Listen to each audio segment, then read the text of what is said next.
Boa noite, amados. Que bom que você está aí conectado conosco nesse momento. Que bom que você está aqui para juntos buscarmos mais e mais do nosso Deus. Nós temos mais uma quarta do avivamento, em que nós podemos buscar a face do Senhor, invocar o santo nome dEle. Eu não sei como que você está nessa noite, mas eu quero te convidar a ter grandes expectativas para aquilo que o Senhor vai falar com você, para aquilo que Ele tem para as nossas vidas. Convide os seus filhos, convide todos aí da tua casa agora a estarem focados aqui no Senhor, que nós possamos mesmo adorá-lo com todo o nosso ser. Você vai fechando os teus olhos nessa hora, vai clamando pelo nome de Jesus, clamando pelo Espírito Santo de Deus, que Ele possa invadir a tua casa nessa noite, que Ele possa invadir a tua vida, que você seja cheio, que você seja abundante do Senhor. Nesse momento, se você estiver se sentindo fraco, saiba que o Senhor é aquele que pode te fortalecer, é aquele que pode encher a tua vida de esperança, de paz. Feche os teus olhos, adore ao Senhor.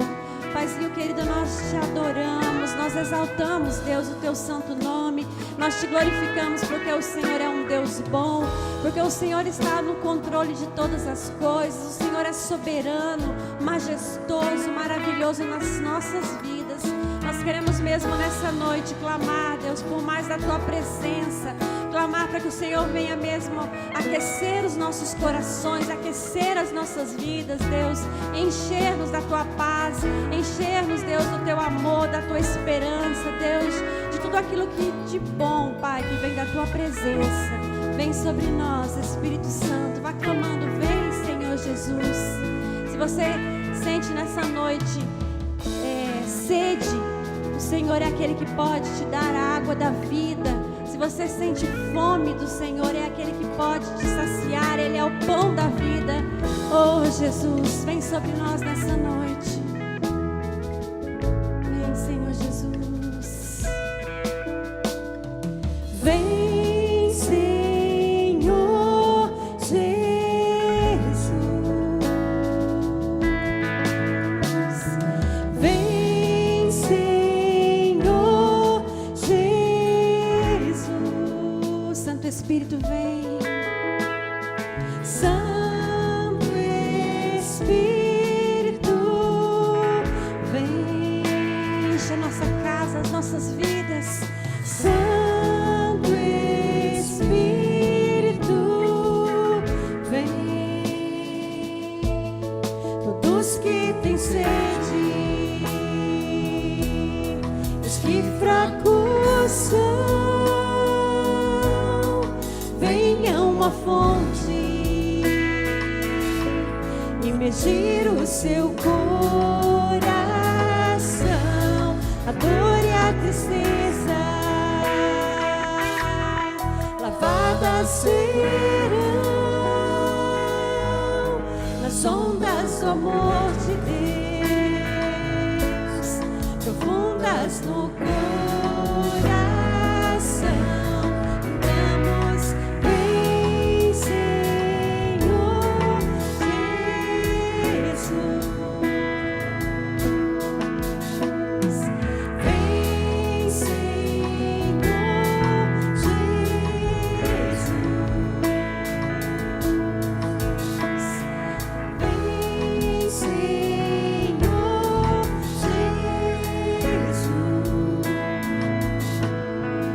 Jesus. Vem, Senhor Jesus. Todos que têm sede e os que fracos são, venham à fonte imergir o seu coração, a dor e a tristeza lavadas serão nas ondas do amor de Deus, profundas no coração. Cantamos, vem, Senhor Jesus.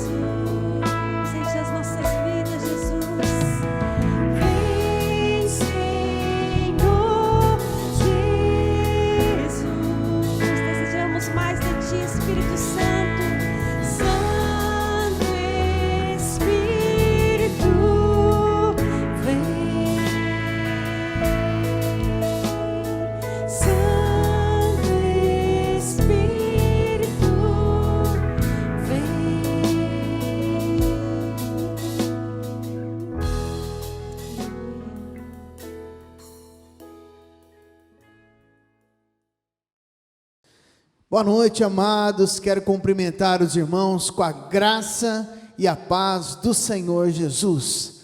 Estamos aqui reunidos em mais esta quarta de avivamento, queridos, procurando ter o nosso coração tocado, encharcado pela presença do nosso Deus.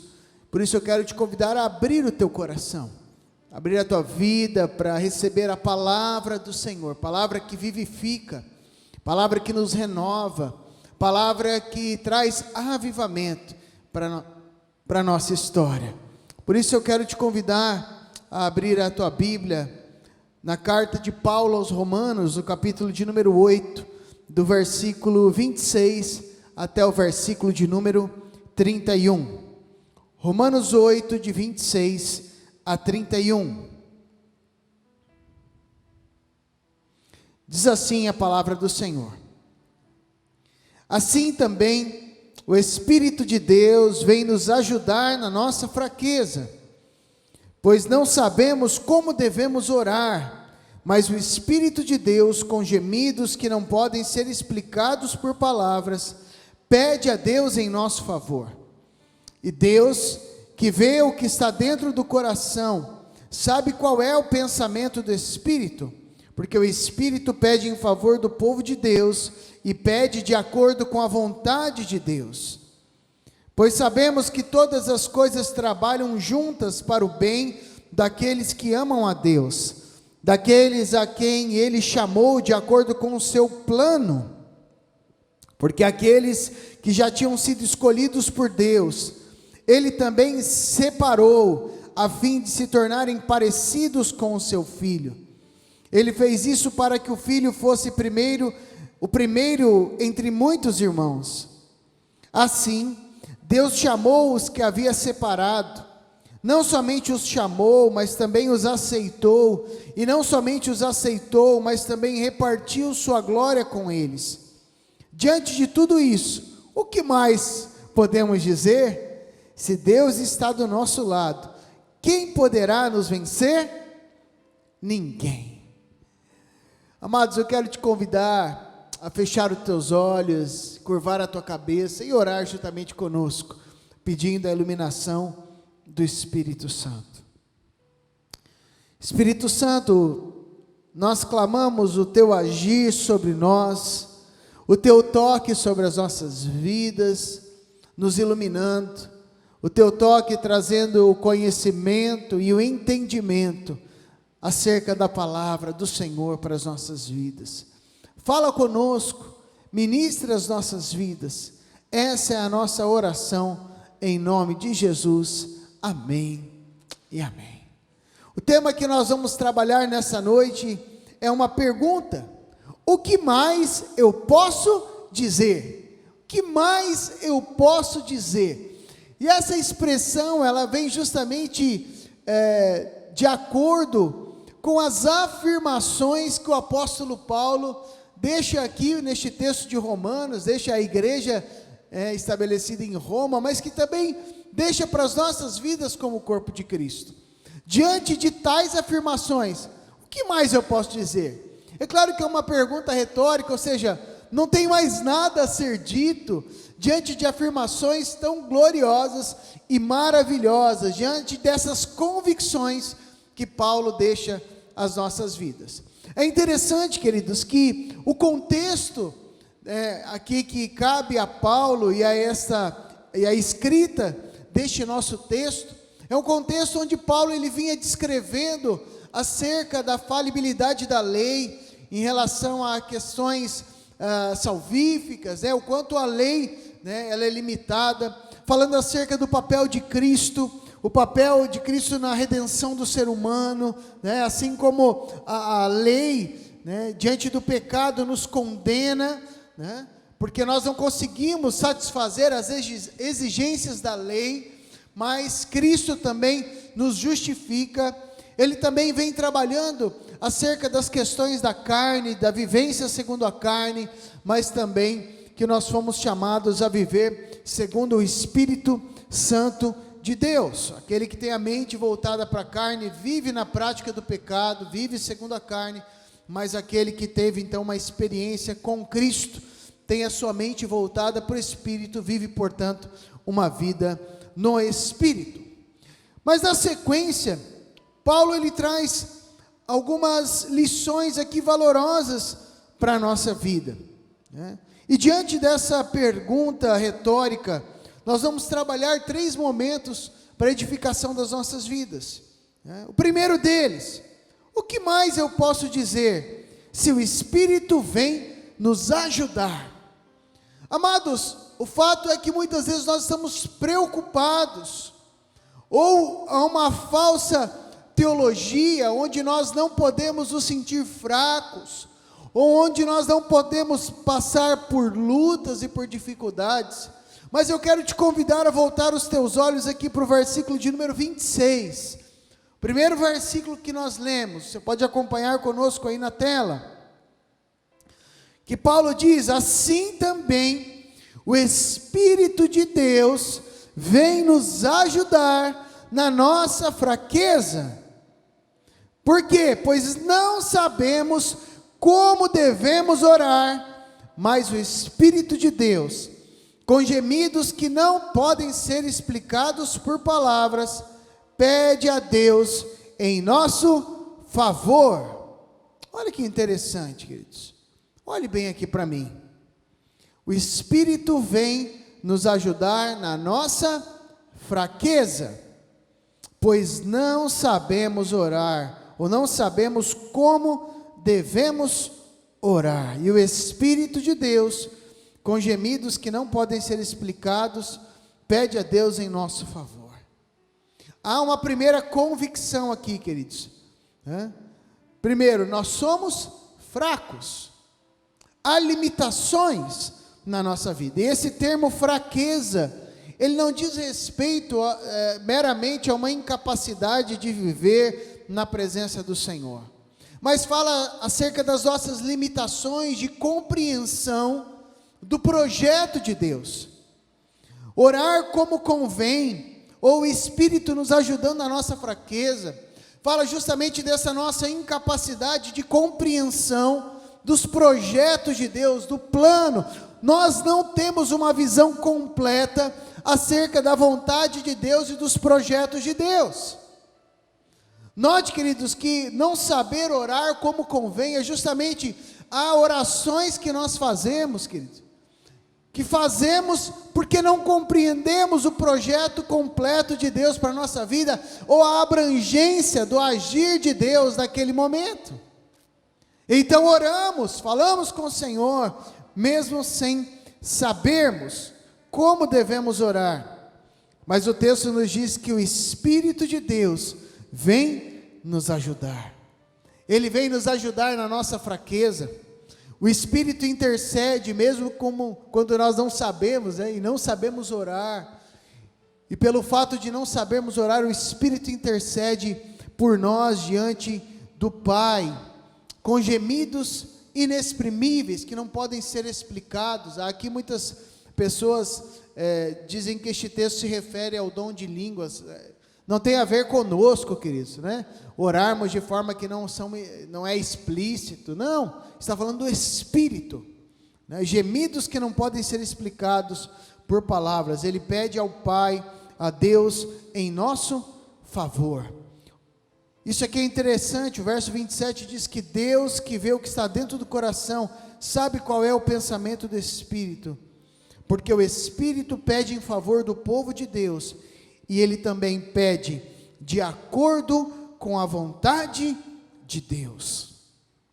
Essa expressão, o Espírito vem nos ajudar, ela nos alcança, queridos, em algumas dimensões. O Espírito te ajuda na tua fraqueza. O que mais eu posso dizer, querido, se não me alegrar, que mesmo em meio à minha fraqueza, o Espírito vem me ajudar. Num segundo momento, o Espírito também vem me ajudar, porque eu não sei orar de acordo com o momento que eu estou vivendo. O Espírito intercede diante do Pai. O que mais eu posso dizer se o Espírito me ajuda? Porque Ele intercede de acordo com a vontade de Deus. O Espírito que conhece a vontade do Pai, Ele não só me ajuda na fraqueza, Ele não só me ajuda porque eu não sei como orar, mas Ele também me ajuda a permanecer numa caminhada de acordo com a vontade de Deus. Que nessa noite você já possa sair ministrado, querido, com o teu coração cheio de alegria, com a convicção de que o Espírito Santo está nos ajudando em todos os momentos. Mas em segundo lugar, o que mais eu posso dizer? Se tudo trabalha para o meu bem, tudo trabalha para o meu bem, tudo coopera para o bem daqueles que amam a Deus. Eu quero te convidar a olhar na tela comigo o versículo de número 28 e também o verso de número 29.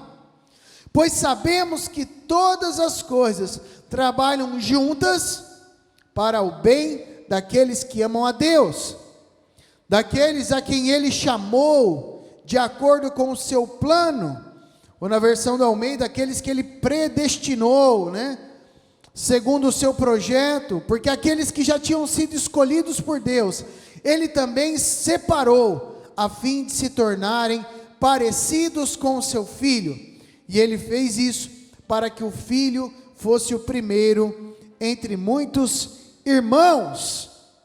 Amados, este texto aqui ele é tremendo, porque ele nos mostra que as lutas, os problemas, as dificuldades, tudo isso contribui, trabalha para o bem daqueles que amam a Deus, daqueles que foram chamados, predestinados pelo Senhor. E aqui abrindo um parêntese, querido, é interessante porque quando nós falamos de predestinação, eu não vou estar pregando sobre isso nesta noite, mas muitos tentam negar, Nós podemos até não entender, querido, tampouco compreender na plenitude a predestinação, mas nós não podemos negar que ela está na palavra de Deus, Nesta versão que eu estou aqui utilizando, fala daqueles que foram escolhidos por Deus, separados pelo Senhor. Na versão Almeida, você não precisa olhar na tela, nós não deixamos este texto, mas eu vou estar lendo aqui para os amados. Tem na versão Almeida, na NVI, diz o seguinte: pois aqueles que de antemão conheceu, verso 29, também os predestinou para serem conformes à imagem do seu Filho, a fim de que ele seja o primogênito entre muitos irmãos. É interessante porque neste texto, Cristo não é apenas o unigênito, não mais o unigênito, o único e primeiro filho do Pai, mas agora Paulo o coloca como primogênito. Ele é o primeiro de muitos, pois nós fomos adotados, por intermédio de Cristo Jesus. Agora o fundamento destes versículos aqui é algo tremendo, é a compreensão, queridos, de que todas as coisas, quer sejam boas ou más, ruins, no momento em que nós estamos olhando para elas, poxa, estou passando por uma tribulação, por uma dificuldade, ou poxa, estou diante de uma conquista. Segundo a compreensão do nosso texto aqui do apóstolo Paulo, tudo isso trabalha junto para o bem daqueles que amam a Deus, daqueles que foram predestinados, daqueles que foram conhecidos de Deus. Isso aqui é tremendo. Muitas pessoas pregam algo que não está em concordância com a palavra, como se passar por tribulações e lutas, dificuldades, não fosse uma coisa natural, mesmo para aqueles que são filhos de Deus. Pelo contrário, nós teremos aflições no mundo, mas devemos ter bom ânimo, passaremos por lutas, por dificuldades, e não somente isso, mas há um papel pedagógico, didático, nas lutas e dificuldades. E qual é este papel? Versículo 29 nos diz que o fim das lutas, das tribulações, o fim de todas as coisas que trabalham juntas para o nosso bem, é de nos tornarmos parecidos com Jesus. Ou seja, queridos, não há o que dizer diante de lutas. Muitas vezes nós temos o hábito de reclamar, de murmurar. Pare com isso em nome de Jesus, querido. Comece a entender que todas as circunstâncias, mesmo que aos teus olhos não sejam tão agradáveis, mas tem um papel pedagógico, e este papel é de maturidade, é de tornar a mim e a você mais parecidos com Cristo. É compreender que mesmo diante dos nossos erros, o Senhor, Ele transforma este erro para que ele sirva de uma forma pedagógica e didática, como aprendizado nas nossas vidas. Eu não estou dizendo que o Senhor é conivente com os nossos pecados, mas mesmo diante de pecados, o Senhor nos corrige, o Senhor nos exorta, o Senhor nos chama ao arrependimento, e diante dessas ações em direção ao Pai, nós somos transformados, somos edificados, aprendemos. Tudo isso contribui para que tiremos lições para o nosso próprio crescimento. Quando estiver sendo provado, quando estiver passando por lutas, por aflições, não fique murmurando. Entenda que tudo isso coopera, faz parte deste projeto de Deus, para que a tua vida se torne cada vez mais parecida com o nosso filho, aliás, com o nosso irmão mais velho, com o filho unigênito e primogênito do Pai, Cristo Jesus. Não pergunte mais o porquê isso está acontecendo comigo, mas pergunte: Senhor, eu entendo que o Senhor quer me amadurecer, ou qual área da minha vida precisa amadurecer, em quais áreas eu preciso ser trabalhado, para que eu me torne semelhante a Cristo. Tudo trabalha para o teu bem, para o meu bem. E em terceiro e último lugar, o que mais eu posso dizer? Se Deus está do meu lado. O versículo 31, ele dá início a uma doxologia, o tempo de adoração, de louvor ao Senhor. Mas eu quero te convidar a ler a partir do verso 30.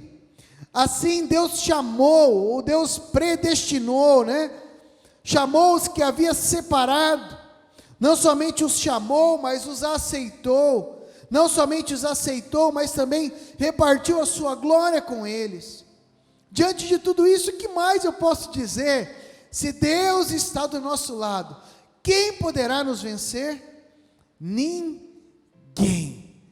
Se Deus está do nosso lado, quem poderá nos vencer? Eu já te respondo: ninguém pode te vencer.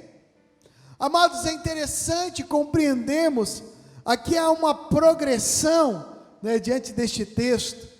Aqui na NVI diz: aos que predestinou também chamou, aos que chamou justificou, e aos que justificou também glorificou.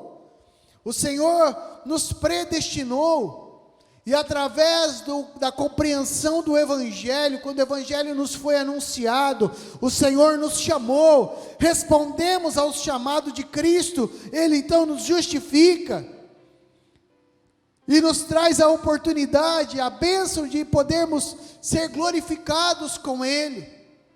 E diante disso, queridos, se Deus Ele está se inclinando ao nosso favor, se Ele nos predestina, através do anúncio da pregação do Evangelho, nós compreendemos o chamado de Deus para a nossa vida, nos alcança por intermédio de Cristo Jesus. Ou seja, há um Deus de amor que está se movendo no decorrer da história em direção ao seu povo. Há um Deus que te ama, querido, e se move ao teu favor, caminha na tua direção para te redimir, te resgatar, te justificar e glorificar a tua vida no futuro. Se esse Deus se move em nossa direção, queridos, o que nós precisamos temer, ou o que temeremos?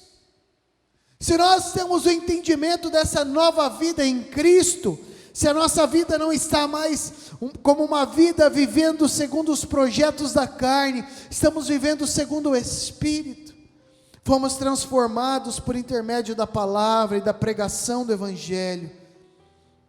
Deus, Ele está conosco.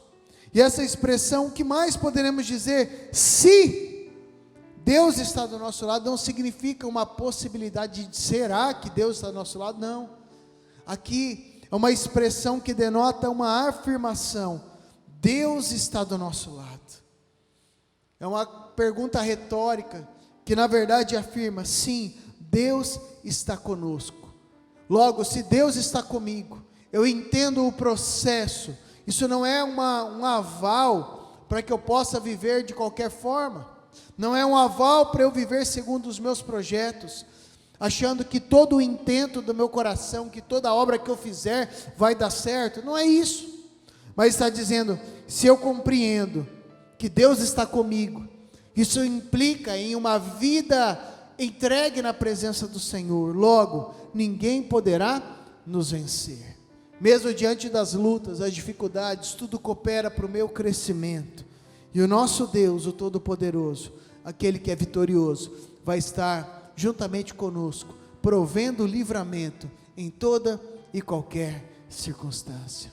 Eu não sei como você está nessa noite, querido, meu irmão e minha irmã, eu não sei como está o teu coração. Talvez você estava achando que o Senhor tinha se esquecido de você por causa de uma luta que você estava passando. Talvez você achou que o Senhor te amava menos, achando que você não teria problemas nem dificuldades. Mas nessa noite o Senhor ressignifica a tua caminhada, te mostrando na sua palavra que até essas dificuldades fazem parte do processo de Deus na tua vida. Ou seja, isso faz parte de um amor, do amor do Pai, te ensinando, trazendo maturidade na tua vida. Mas se a tua fé estava abalada nessa noite, diante desses problemas e circunstâncias que você tem passado, eu quero te chamar a alimentar a tua fé nessa noite, compreendendo que Deus está do teu lado. O Senhor, Ele usa todas as circunstâncias para o bem da tua vida. E o Senhor, através do Espírito Santo, Ele vem te ajudar na tua fraqueza. Por isso, fecha os teus olhos, coloque a tua vida diante do Senhor. Nós vamos orar. O Espírito, Ele vem te ajudar. Tudo trabalha para o teu bem. E se Deus está do teu lado, ninguém poderá nos vencer. Coloque a tua vida diante do Senhor, meu irmão, minha irmã. Talvez você tenha passado por momentos difíceis, mas que nessa noite você possa sair daqui alimentado, encharcado pelo poder de Deus e pelas convicções do Evangelho. Em nome de Jesus. Paizinho querido, nós queremos apresentar cada um destes irmãos e irmãs que estiveram conosco nessa noite, ouvindo a pregação da Tua Palavra. E, ó Deus, nós podemos sair daqui alimentados, tendo a plena convicção de que Teu Espírito está nos auxiliando. Nessa noite o irmão que estava, ó Deus, aflito, angustiado, temeroso, eu quero te pedir, Senhor, que esta convicção alimente a fé deste irmão, que ele possa sair dessa noite compreendendo, mas não só compreendendo intelectualmente, mas vivendo a realidade de um Deus que ajuda na fraqueza através do Espírito, de um Deus que aproveita as oportunidades para que tudo isso contribua para o nosso bem, e de um Deus que está nos guardando, nos protegendo, de um Deus que guerreia as nossas lutas e as nossas guerras. Oh Senhor, olha para a vida de cada irmão nessa noite, oh ajuda, Senhor, para que cada um de nós possamos ser fortalecidos, encharcados por esta fé, fortalecidos na Tua presença. Assim nós oramos, no nome de Jesus, amém e amém. Estenda suas mãos, meu irmão, minha irmã, receba a bênção. E agora, amada igreja, que a maravilhosa graça do Senhor Jesus, que o perfeito amor de Deus, o nosso Pai, que a comunhão e as consolações do Espírito Santo repouse sobre a tua vida, hoje e sempre. Amém e amém. Que Deus te abençoe, meu irmão e minha irmã. Fique na paz e na graça do Senhor Jesus.